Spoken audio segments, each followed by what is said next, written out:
This is Out of Bounds.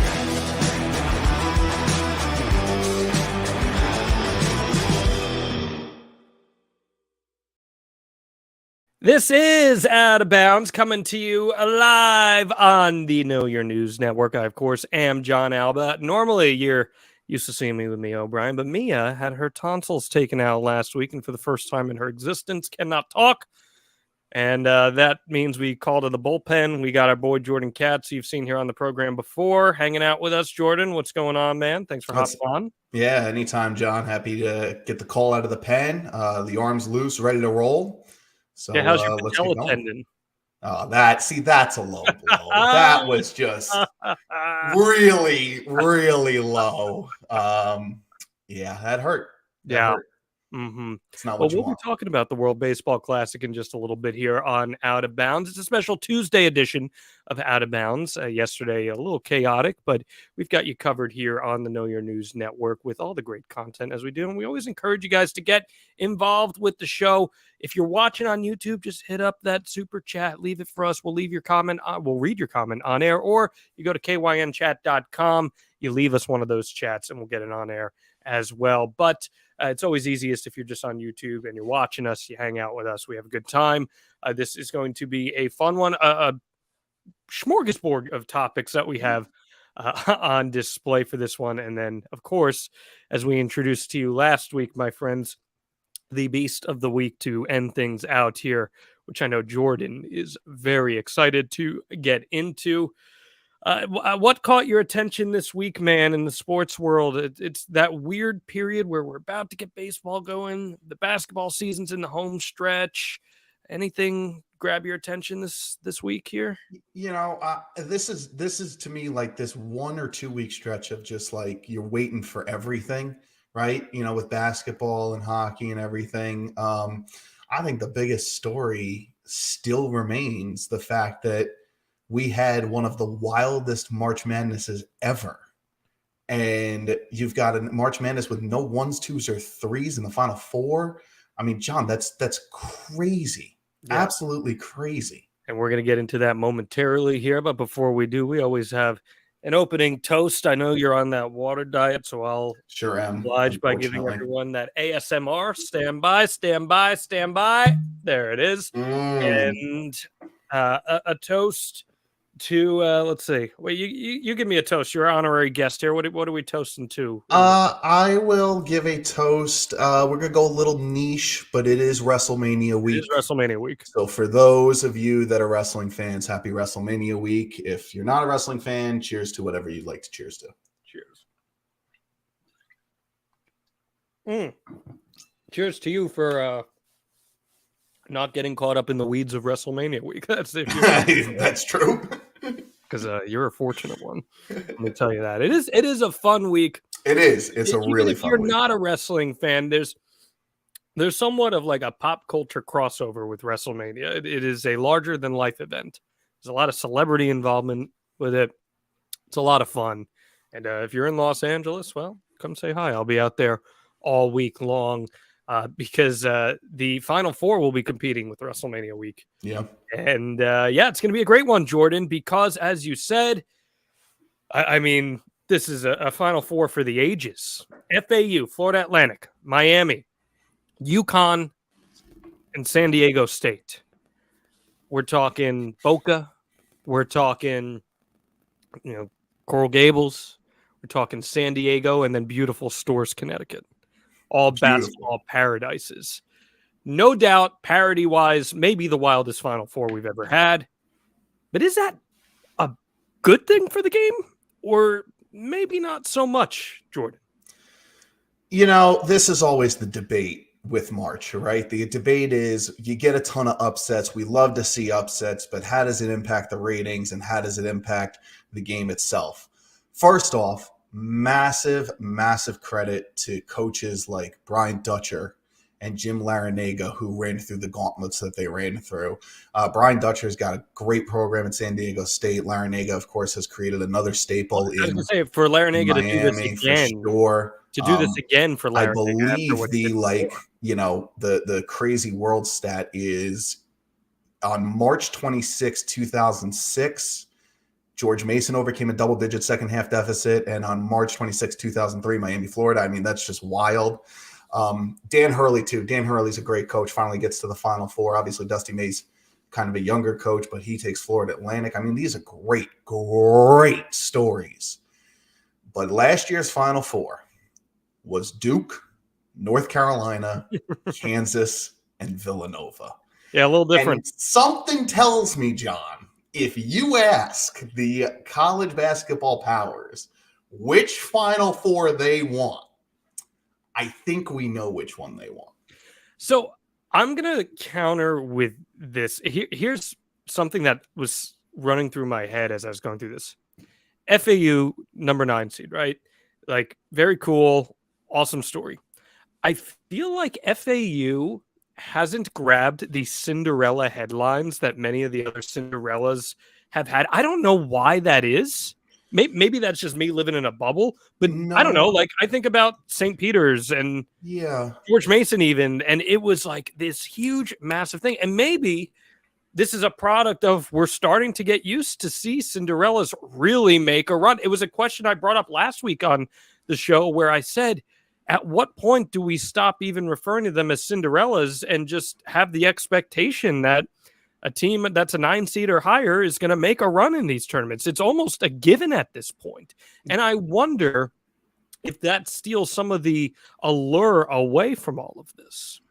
Yes, a 7 seed or higher had made the Final Four fairly regularly over the last decade. So you kind of got used to seeing that, and that's absolutely true. And in the case of Florida Atlantic, I mean, how many people picked Memphis to go to the Final Four? Memphis was a very trendy pick in that 8 slot because everybody knew the East region was going to get blown up in some way, shape, or form. Florida Atlantic's got 30 wins. Florida Atlantic is They're really strong. Yeah, was ranked in the top 25, strong mid-major program. So they didn't really grab that Cinderella story like you talked about. Honestly, the bigger Cinderella story was Miami, Florida.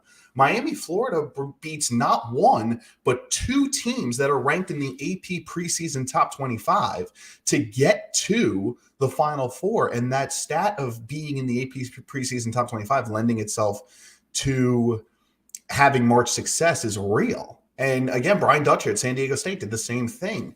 I don't know why Florida Atlantic hasn't grabbed it, but at the end of the day, I think the most interesting part of this tournament is you saw the impact of the transfer portal in this tournament. You've seen all the balance of, the balanced teams. There was no team that was so like is that a good thing or a bad on Ken Palm. Well, depends on your point of view. I think it's a good thing. I think it's a great thing. I think the transfer portal makes for interesting stories where guys can go play right away. A guy like Kirk Kriisa is going to transfer out of Arizona. He's going to go be the lead guard for some contending team. You get the mid-major guys that get to go take a step up in program, improve their draft stock. And when you factor in the G League, I think it's a thing that makes sense for all parties involved. But does it mean we lose out on the Blue Bloods getting in? It might, and that's very interesting. It also is cool for me, in my view at least, I should say, that San Diego State is here because people tend to forget this. But in 2020, San Diego State was looking like they might be a national champion contender. Yep. And then we know what happened with that tournament. It never happened. So now here San Diego State is 3 years later, and they have an opportunity to grab what you could argue might have belonged to them in the first place with this Final Four appearance and potentially showing up in the national championship game. I think it is good for the game. Look, ratings are what they are. The reality is the NCAA tournament, March Madness, is such a cash cow, regardless of who's playing in the national championship game. It is going to draw copious amounts of money. I was talking about this last week on the show. I almost think there should be more of a rev share among all the schools that make it to level the playing field just a little bit, get teams like Fairleigh Dickinson more adequate facilities so that they can be viewed on the higher level with some of these other programs. But yeah, look, I'm in for it. What's your pick here, man? What are you going with? Oh boy, I'll take UConn just because they're clearly the best team that's left. But I kind of hope they don't win, just because this tournament has been just every team you think is going to win doesn't win. Give me Miami, Florida. Give me Florida Atlantic, and let's see. That's what I'm rooting for. What do you got? I'm probably going with UConn as well. Great coaching matters in a tournament. Sure does. Hurley, as you said, is a great coach. They're a legacy program, even though it's been some time since they have been, but they're still a legacy program. And yeah, I think that's what ends up going down. But it is a great story. And look, if Larrañaga is able to like actually get this national championship after almost 16 years, 17 years of that iconic George Mason, like I would say George Mason is on the short list for maybe the most famous Cinderella ever. Wouldn't you agree? I would argue that George Mason is the most influential Cinderella. Yeah. I think that's very fair. I think that you can argue that they're more. I know. Listen, Butler makes back-to-back championships. I get it, but I think George Mason really sets the tone. As far as Larrañaga goes and like getting that title, the X factor for them is Isaiah Wong in this game, because if you're going to take away Jordan Hawkins on one end, what's the best way to do that? Make him play defense. Not that Jordan Hawkins is a bad defender, but tire him out on that end. He loses his legs with his shot. Isaiah Wong is a massive X factor for them in this Final Four. Speaking of X factors, John, the biggest story of March Madness is not on the men's side. No, it is on the women's side, which has been a great tournament, by the way. Absolutely. The women's tournament has had its fair share of upsets, having Miami, Florida make a run to the Elite Eight. And two ones get bounced. UConn goes down. 2-1s get bounced before the Sweet 16 for the women's tournament. That is also unheralded territory. So you're seeing some of the effects there of programs starting to branch out, which is wonderful. But the star is Caitlin Clark. Caitlin Clark is the best player on the planet right now. She has a 40-point triple-double in the Elite Eight game against Louisville and leads her Iowa Hawkeyes to a 97-83 victory, the first ever 40-point triple-double in NCAA tournament history. It was also on the women's side the first ever 30-point triple-double in NCAA tournament history. So, why accomplish one when you can accomplish both? My question to you, John, is did this cement Caitlin Clark's GOAT status? Hard to argue against it, right? Like sure is. Put about, first off, to read the exact line, 41 points, 12 assists, and 10 boards, which is just an outstanding showing for anybody, let alone in an Elite Eight game. It's an amazing story, which I think adds to her legacy, where she chose to stay in Iowa. She's from Des Moines, I believe, originally, and she chose to stay in Iowa. I'm so glad we're talking about this with me and not here, because I'd be hearing about this every single 14 seconds on the show otherwise. Yep. But big shot Clark, right? Like, this girl knocks down every single clutch moment shot that she's ever had thrown her way. She has brought Iowa. She has, as you were kind of alluding to this before, it is very hard to elevate a women's program because the competition is just so different than on the men's side. Yeah. And she has elevated Iowa significantly in recent times. I think she's absolutely in the conversation for one of the greatest women's college basketball players ever. When we talk about quarterbacks and we talk about who's the most talented quarterback, right? We use that verbiage we used it for Aaron Rodgers. Now we're using it for Patrick Mahomes, the most talented quarterback to ever play. Acknowledging the fact that Tom Brady's the greatest to ever do it, but acknowledging the fact that Mahomes has more talent. Like he's unbelievable. That's where I think Caitlin Clark is. I think Caitlin Clark is arguably the most talented women's collegiate basketball player of all time. I think, men or women, she's in a handful. On the women's side, you put Diana Taurasi in there, you put Cheryl Swoops in there, you put Maya Moore in there. The things she's doing, though, are on a different level. She's shooting threes, like 70% of her threes or something like that, from 25 plus feet. That's Steph Curry. That is unheard of right now on the women's side. And she's such a smart basketball player, too. I watched that game against Louisville because she's such a draw. And she'll dribble the ball and bring it to the right side of the court because she loves to go left. Everybody knows she loves that sidestep three to her left, but you can't guard it because she's so smart and isolates on the right side. If you try to shade to that left side, all of a sudden she drives past you. Now your defense has to collapse. Now there's an open shot. She's such a brilliant offensive basketball player that she has elevated a women's program, which, as you mentioned, is very hard to do. I think it's very, very fair if you want to call Caitlin Clark the most talented women's player to ever do it at the collegiate level. I'm really excited to see what she does at the pro level. I do have a question for you leading off of that, though, John, because my buddy and I had this debate the other day. Does the women's game need to change their rules on draft eligible players? Caitlin Clark does not need to be at that level. Do they lose some viewers in the WNBA by forcing players to stay longer? No, they don't. And I'll tell you why. And I hate to say it this bluntly, but nobody's leaving school early to go make the WNBA salary. And that's not fair because it shouldn't be that way. It shouldn't be that way at all. Sure. But the WNBA salary compared to an NBA salary, there's much more incentive to leave school early. Truthfully, it works out as a benefit in the long run where these women are going to get their education. They're going to go out there and they're going to have something to leave with. So many women's players are forced to play professionally overseas in a myriad of different situations. Look what just happened with Brittany Griner. Obviously, there's not always benefits to that. Right. But so I don't necessarily think that it would do all that much in terms of incentivizing players to leave.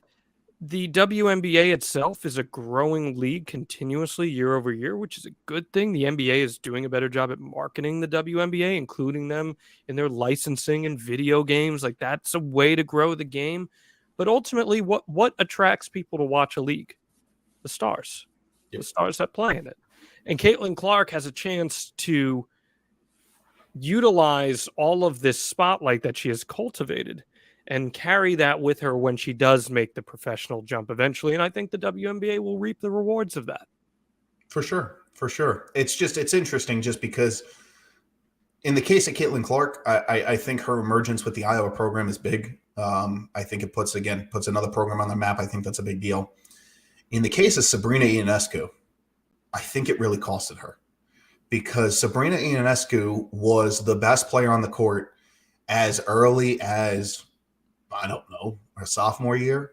And Sabrina Ionescu is playing for a big program in Oregon, but they didn't have the horses to go win a title. Again, South Carolina has developed this power that we saw with, UConn back in the day. I wonder if it would have helped the league to get a player like Ionescu in early. It's interesting. I think at the end of the day, I think you're right. I think it comes down to the fact that just that you're not running for the WNBA salary, which is unfortunate, and it's a whole different discussion.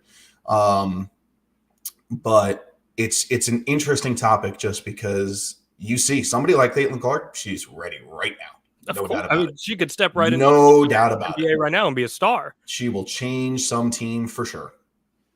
Imagine she ends up being the poster child for this league where she's changing the way that the game is played by almost NBA-izing it by emphasizing the three. And look, that's what people love. People love the long ball, right? Mm-hmm. That's Absolutely. What they love. And even whether it's baseball or basketball. And I think she has an opportunity to do that. Someone who hasn't been shooting for a while until recently, LeBron James, Jordan Katz. This one, this is an all-timer as far as I'm concerned. So LeBron has had an ailing foot for some time now. He missed 4 weeks, long time, missed a month, 13 games, as the Lakers are trying to make a playoff push here. And it looked like his season might be done until he consulted with a doctor that he referred to as, quote, the LeBron James of feet, preferring not to disclose his name, of course, who assured him that he'd be able to return the season from a torn tendon in his right foot with around-the-clock rehabilitation and training. 2 other doctors had recommended James go under the knife to repair this. But instead, he's back to participate in the Lakers' final playoff push here.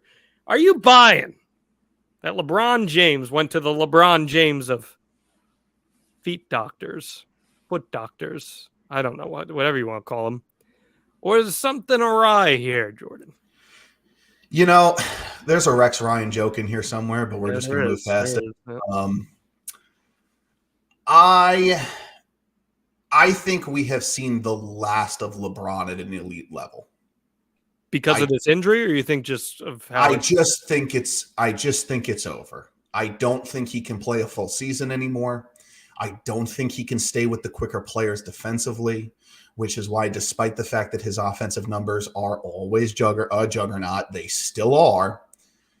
His team is just not where it needs to be. Now, there are other factors for that as well. Obviously, it's not a great roster. Obviously, Anthony Davis has injury history. But I think we have seen the last of LeBron in terms of being that upper echelon great player. That's my takeaway here. If you're asking me whether I buy that he went to the foot specialist and all of that jazz, what I buy is the fact that he couldn't play at an elite level for 82 games. Does that mean that he was, advised to take time off? I don't know. But I buy the fact that he can't play at an elite level for 75, 82 games anymore. I think that's very evident. And you're right. You kind of said it. It is sad. It is kind of sad because for a lot of us, that's our Jordan. That's the guy that we grew up on as an elite talent. I mean, the dude was the chosen one before he played a game. And lo and behold, he lived up to it. Who could have thought that? I mean, that's an accomplishment in and of itself. Forget what he's done. So I don't know if I buy it, John, but I do think it stems an interesting question of if we have seen the last of LeBron at an elite level. Yeah, I tend to agree with you, but I guess it also questions what do you define as elite in the NBA? Like LeBron is still a guy. We talked about this in his pursuit for the all-time record here.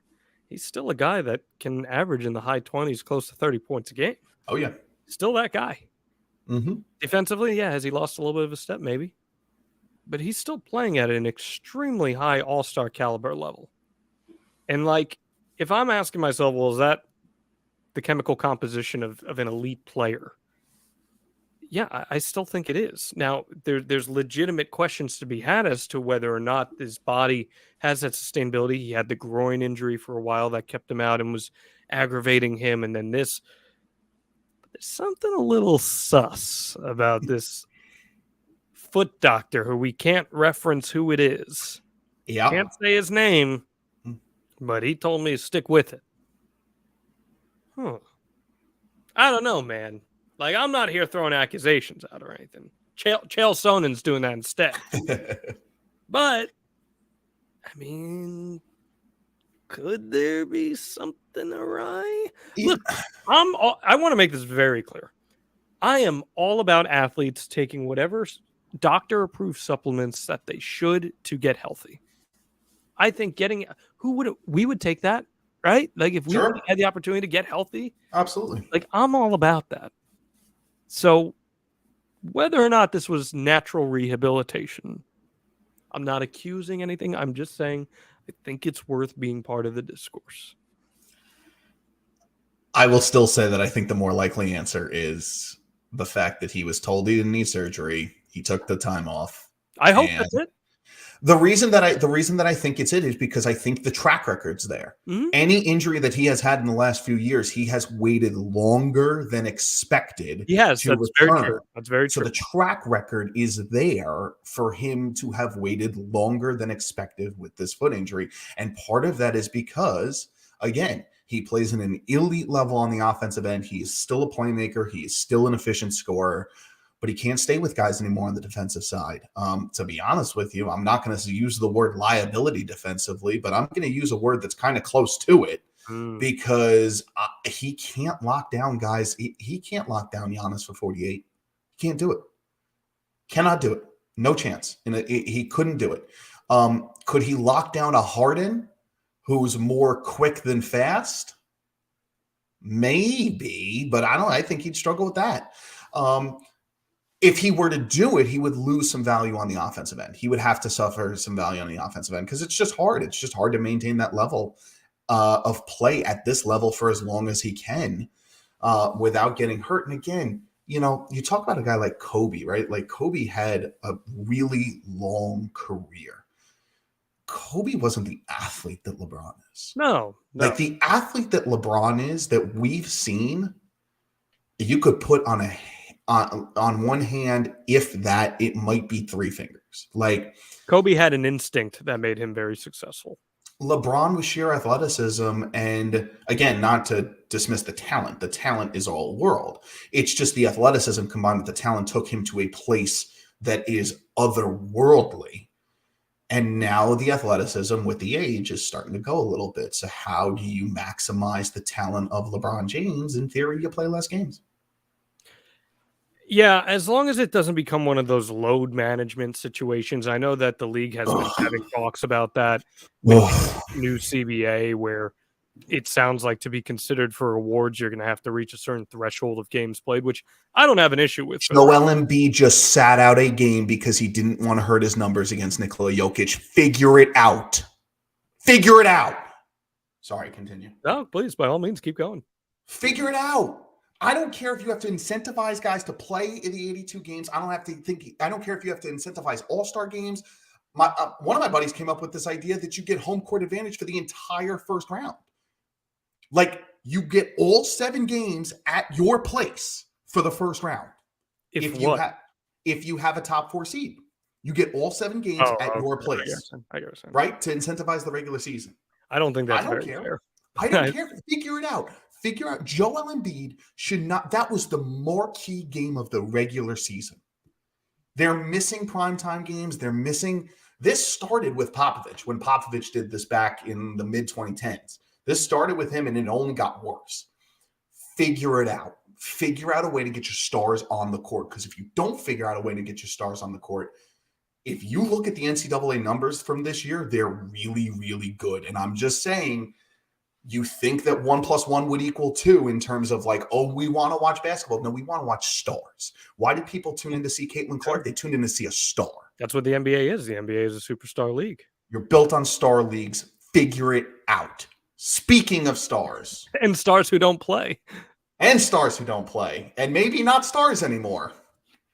We go to Ben Simmons.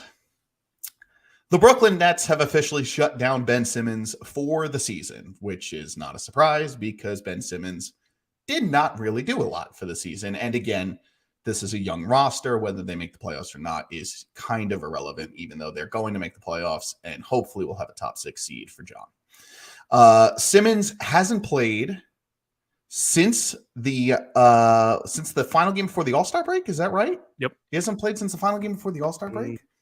Oh my goodness. Oh my God. This is just John, let's do this, because obviously the Ben Simmons trade is kind of just a wash. Is Simmons kind of becoming one of those all-time busts? Yeah, easily. How could he not be? Guy with talent out the wazoo. I don't understand how you can make the argument that he's not at this juncture. And I was somebody who was willing to go to bat for Ben Simmons. I was like, I had empathy for the mental health stuff. I was like, maybe it's just a change of scenery that he needs. When you're in a bad workplace, sometimes you just need to get out and do something different. I get that. Listen, how legitimate are the injuries? Who's to say? I think for you to be sitting out this long, you would hope that there's some credibility to just how painful this is. And you don't like to see anyone in pain, but you hope to believe that he's sitting out for good reason at the very least. Sure. But yeah, a total non-factor. I thought he would be a really good fit with the Nets, especially in the Durant and Irving situation. But guess what? Here's the reality. Kyrie Irving had no desire to make things actually work in Brooklyn. And Kevin Durant was there for the ride, and we saw how that ended up. Harden, it was a foolish trade on the Nets' behalf. It was a foolish trade. They got enticed by the shiny new car.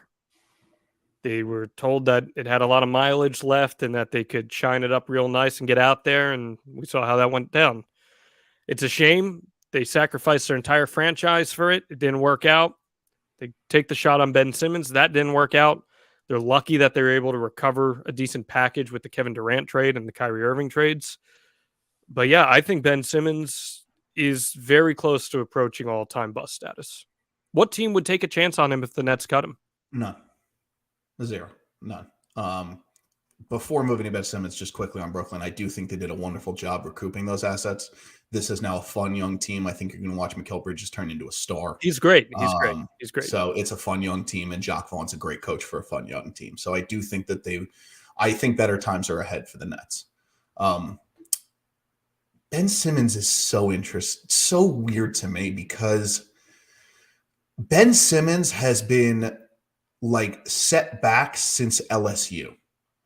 When he was at LSU, I believe their head coach was Johnny Jones at the time. They used him as a 5. They stuck him in the post. They stuck him in the post defensively and used him as a 5. You can't impact the game as a 5 at the collegiate level the way you can as a combo guard. LSU did not have a good season because his combo guard skills weren't used. Ben Simmons is so talented that he was able to walk onto an NBA floor, play the combo guard role, and play it really well and make a couple all-star games.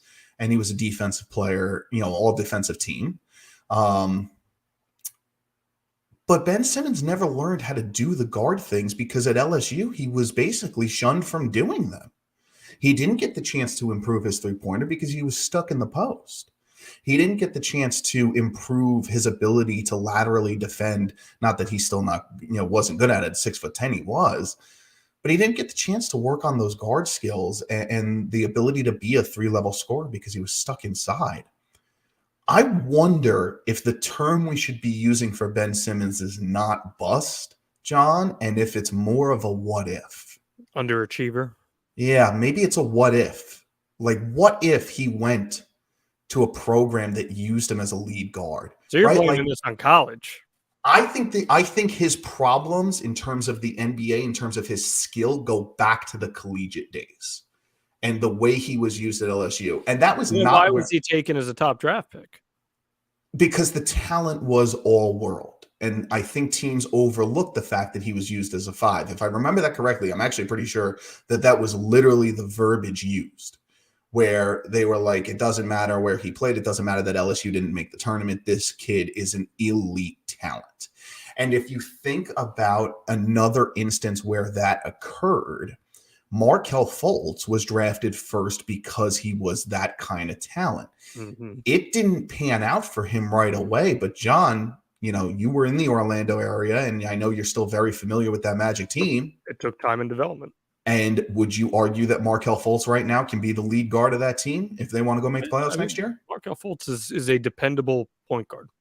And he can absolutely be the lead guard of that team if they want to go make the playoffs next year. I know there's rumors of them getting a point guard, but again, Markelle Fultz can be that guy. Well, I feel like it's the same thing for like Anthony Edwards too. He wasn't on a good collegiate program, but everyone saw his talent for what it was, and so far he's delivered to that point and has been a pretty damn good NBA player, I'd say.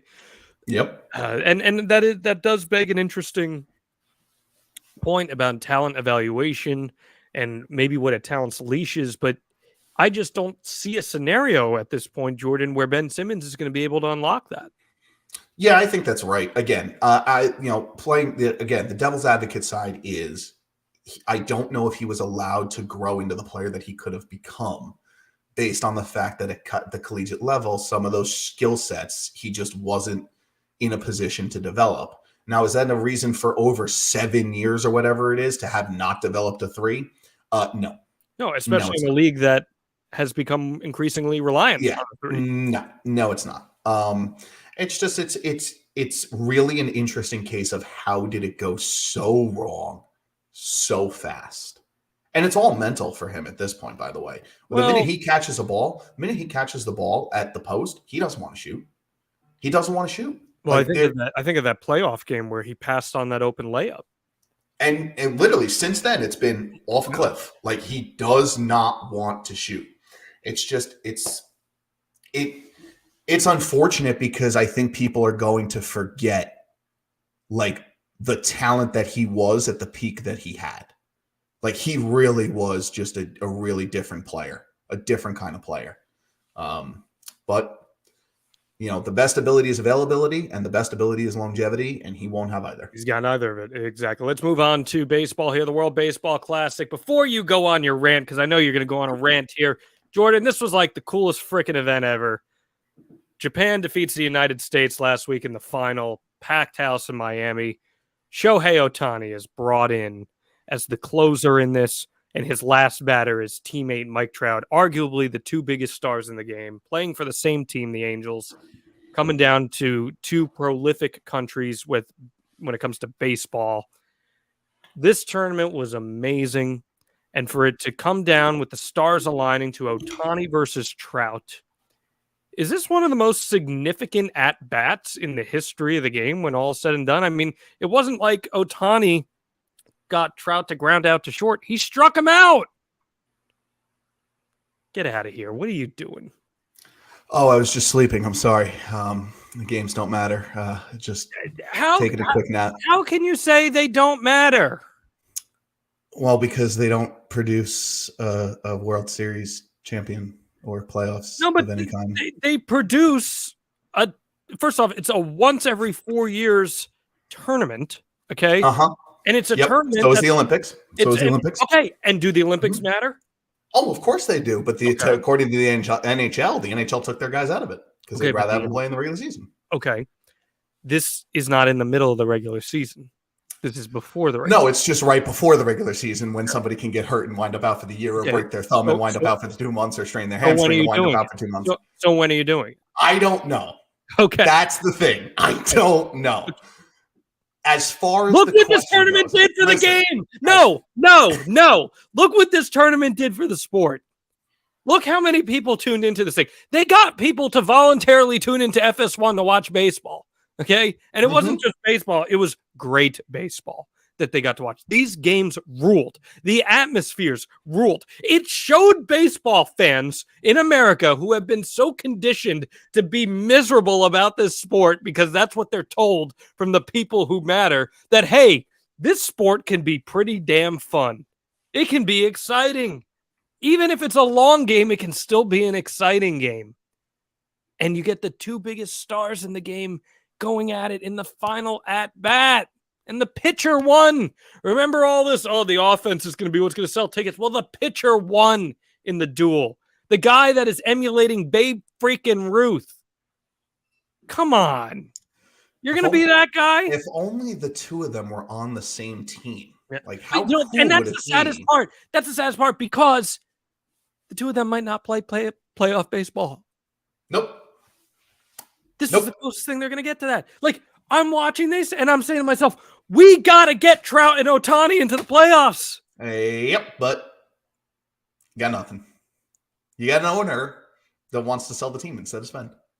And then chose not to sell the team. Yeah.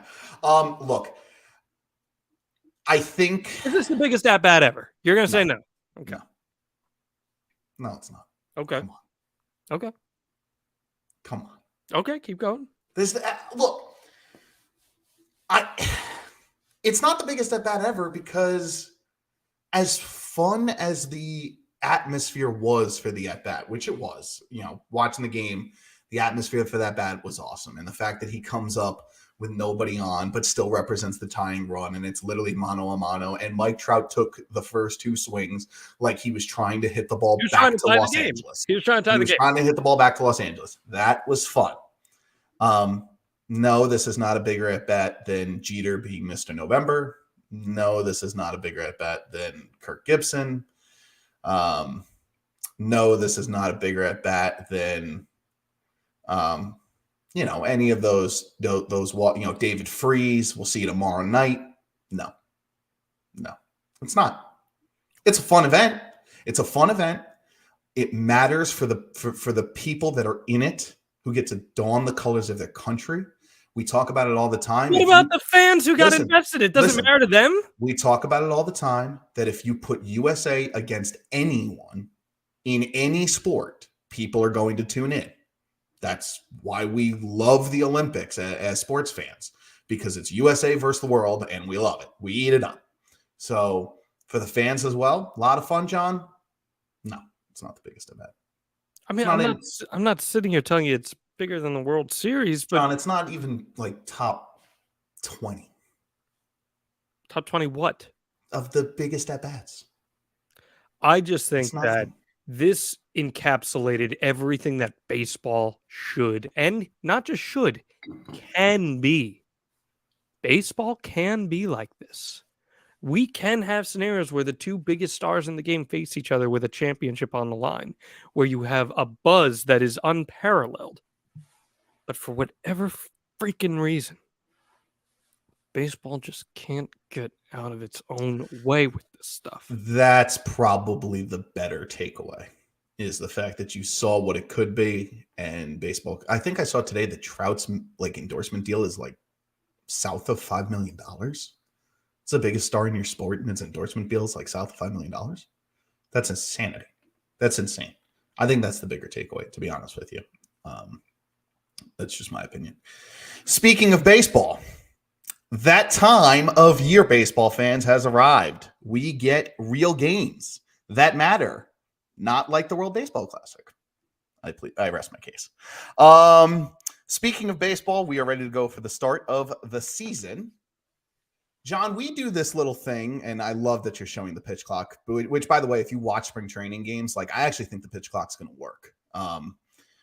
But John, we do this thing. We call it hashtag just remember, you and I, and you've kind of started it, of when we make our predictions for things.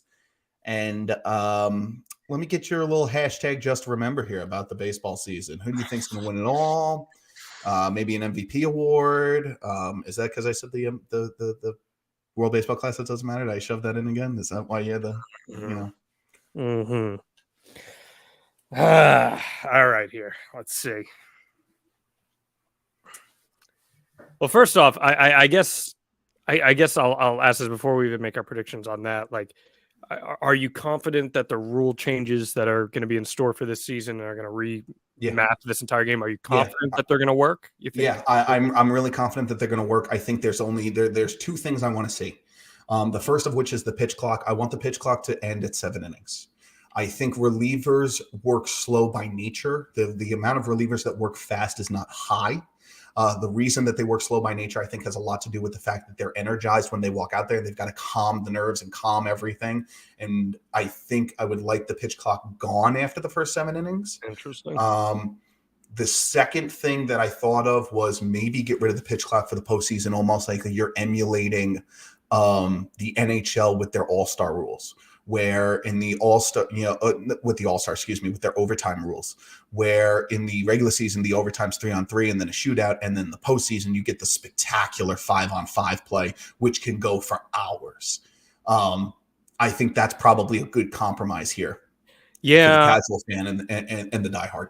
Well, I just think we got to be a little more lenient with it. Like Sergio Romo, for example, last night for the Giants, signs with them to play this one exhibition game so he can run out at AT&T for the final time and retire as a Giant. He was going to retire after this exhibition game. He gets his big entrance, crowd's going nuts, and the ump gives him an automatic ball because he's too slow to get set up for the first pitch. Read the room, man. Yeah, seriously. Like, come on now. Oh my goodness. And then Nestor Cortez quick pitched and did it too fast. Yeah. So then he does the 4-time herky jerky to get to the plate. I mean, it's great. I mean, that was fantastic. Fantastic. Totally illegal, but still. All right. I feel confident that the pitch clock's going to work. The shift, it's going to open things up a little bit. Do I love it? I don't know. I'll let the play convince me of that. I'm agreed with that with you, John. I don't love it, but let me see the play. I'll see how the play is impacted by it. I hate the runner on second and extras. I think now with the pitch clock, it totally negates the need to have the runner on second and extras. Totally. So I'm not thrilled with that, but that's sticking around. It's not going anywhere. I think that is our new normal, unfortunately. Agreed. And that's just the nature of the beast. As for my picks, oh man, I think the Phillies are going back to the World Series, truthfully. Wow. I think the Phillies got better. And I mean, wow. Trey Turner had an unbelievable World Baseball Classic. He's looking to be a stud. They'll get Bryce Harper back, about a month into the season at full. So I think the Phillies, Rob Thompson is the guy for them. Yep. And I think they will make a run.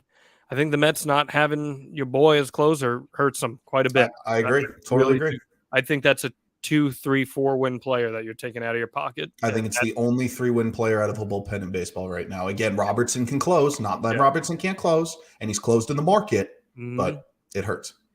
I think they're going to the World Series. And if you want my super bold prediction out of the American League, truthfully, I think the Toronto Blue Jays are going to pull it together this year.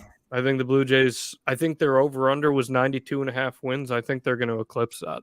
That's a rematch in 93, right? 93, the Joe Carter year. Yeah, I think that would be it. And I'm going to say the Phillies get the job done this year. I think the Phillies win the World Series.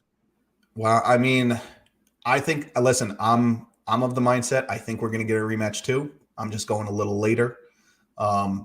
To me, the best team in the National League, I think the National League still runs through the Atlanta Braves. I think if the Atlanta Braves are healthy, that's the best team in the National League. And if they can solidify the shortstop position, I know they're going to put Vaughn Grissom there. If Vaughn Grissom can just play average defense, as long as he's not below average at that shortstop position, because that division has a lot of pull-heavy right-handed hitters. So if he could just be average there, I think they can win the division. That pitching's got to stay healthy. Kyle Wright's already hurt. But if they could stay healthy, I think the division runs through the Braves. I'll take Atlanta. And, John, I'm going to fall for it again. But at some point, the New York Yankees are going to stay healthy for 162 games. I know we haven't started. Not even going into the season healthy. We're not even going to season healthy. I get it. But at some point, they're going to stay healthy for long enough where in the postseason, they're playing in New York instead of playing in Houston when it comes to the big games. That hasn't mattered much. They're not even winning the games in New York in the postseason. At some point, this team's going to break through. You want me to tell you how opening day is going to go? Please. Okay. The Yankees are going to be down 3-0 going into the bottom of the first inning with Garrett Cole. Just saying. It's going to happen. Okay. He'll be great the rest of the game. Yep. But let me tell you. I mean, I laid out to you already with Carlos Rodon. I already laid out to you how this is going to go. Did. No, you literally called it on a tee. They'll bring him back into the fold late April, early May. Mm-hmm. His first outing, he'll give up 5 runs in an inning and a third. They'll shut him down again. Yep. And after the All-Star break, they'll say, we're shutting him down for the season. In hindsight, we shouldn't have started him up. That's how it goes down. I mean, listen, that could be how it goes down. But Luis Severino's not going to pitch until at least May. I think the Yankees have a lot more pitching depth than people realize. I think that bullpen's better than people think. I think defensively they're better than people They're better. think. They've gone better defensively. I know Bader has the little injury, but I think he's ready to go. I think they are much better defensively than people think. I think might be the real deal. Absolutely. The American League's kind of wide open. Like, we know who the powers are in the National League, right? We know the big 3 in the NL East. The Cardinals should run away with the Central. I could also see, by the way, the Mariners being very good this year, too. The Mariners should be really good. But, you've got the 3 powers in the NL East. You've got these Cardinals should run away with the Central, and then the Dodgers and the Padres, right? That should be your 6. Sure. There is a world where the American League turns on its head. The Baltimore Orioles are going to be better than people think. They can make a run, right? Sure. You just mentioned the Mariners. The Mariners could be the best team in the league. It's got to go right for them pitching-wise. The Twins are good. I think the Twins had a very good offseason. I think the Twins are really good. If I trusted the Twins in the postseason, I would have picked them. I just don't. But I think the Twins had a really good offseason. It could be a wild American League. Like, it really could. Yeah. So, an out-of-the-box pick there with Toronto makes a ton of sense. Yeah. Ton of sense. Just saying. Let's finish up our normal discussion here with Connor McDavid, and a name that just not enough people are talking about. He's having one of the greatest seasons in hockey history. He's the first player to reach 140 points this season since Jaromir Jagr and Mario Lemieux did it as teammates in '96 with the Penguins. Why the hell are more people not talking about this, Jordan? Because not enough people care about hockey. That's just the God's honest truth. It is a Big Four sport heading into the postseason. It's been a great hockey season. Great hockey season. Teams. Yep. And a lot of people do get on the bandwagon when it comes to the postseason. We've seen that more and more. And the ESPN Turner deal is a big product of that. It has been a phenomenal hockey season. You have an unbelievable wild card race right now in the Eastern Conference. Unbelievable. This is one of the greatest. This could be the greatest single hockey season by a player not named Gretzky. There's a real argument for that, because the era that we're in right now does not feature stand-up goaltenders, which means that the impact of the pads being a little bigger is even higher.